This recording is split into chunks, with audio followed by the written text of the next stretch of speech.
Okay, hold on to your hats. Fascinating piece of news which is going to shock everybody. No one's going to believe this for a second.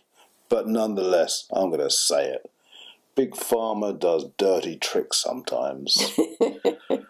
And this one is actually being discussed by the most august of people, the House of Commons in the UK, who are very concerned by the fact that the pharmaceutical industry conceals data when it suits them. And it certainly suited them a couple of years back when there was the potential of the swine flu outbreak, when they were trying to flog Tamiflu to government agencies around the world. Unfortunately, Tamiflu doesn't work, and they forgot to mention this to the health agencies, who went away and stockpiled £424 million worth in UK, stacks more than that in the US, to buy a vaccine that just didn't actually work. And the drug companies actually knew this, but chose not to reveal this to the authorities at the time.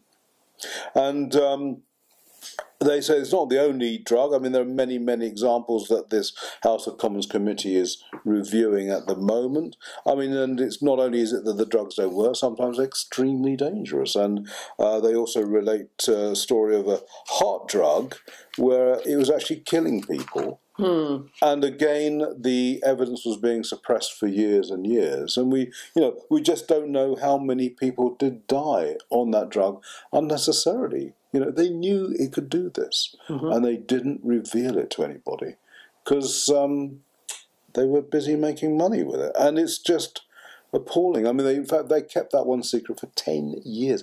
They were prescribing that drug for 10 years before they finally admitted that it actually could lead to death, and it's just, it's utterly shocking what's going on, and even the government, the UK government alone, is also guilty. Apparently, there are 3 HPV trials, which are about 3 years overdue on releasing the data, which again, they haven't.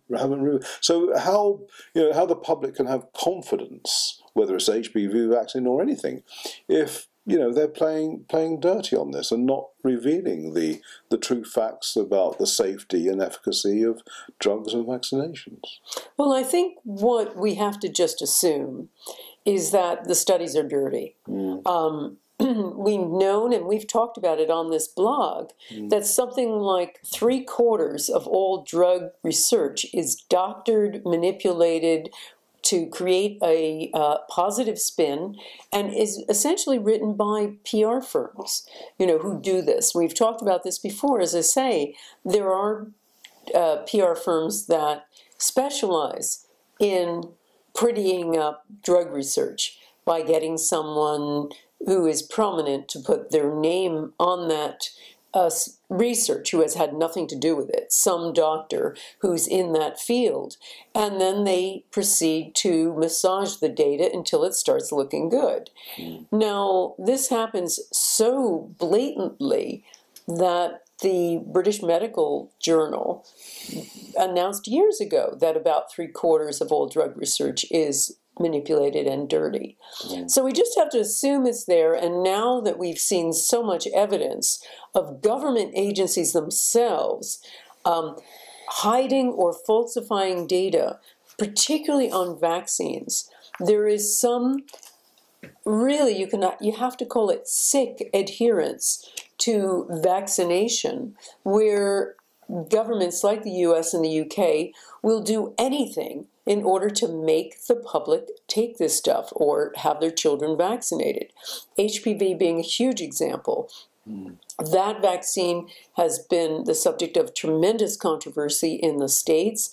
It's been banned in certain other countries, but in places like the UK, they have carefully filtered out any information that is negative about that vaccine. And this magazine got attacked for blowing the whistle on it years ago. We wrote about it in 2012. So I think you just have to assume that drug research is questionable, Brian, until we get to a situation, which is the only logical step, that drug companies have to fund but not carry out drug research. And that drug research is carried out by independent agencies. And it's almost like a sort of part of the business model, because again in this November issue, my God, you guys got to buy this before it's out of the stores. It's an absolute must. We do a little, so we do this every time there's a little double page special on some subject, and this one was looking at bad pharma. Last 27 years, drug companies made 412 settlements with US federal and state governments, totaling $38.6 billion fines. And yet, in the same period, they made $29 trillion. So, it's just the cost of business, isn't it, really? It's the cost of business. They put money aside, knowing they're going to have lawsuits, they're going to have to pay fines, they're going to have to do all kinds of stuff for their shenanigans. But they just figure it's worth it because the bottom line looks so good.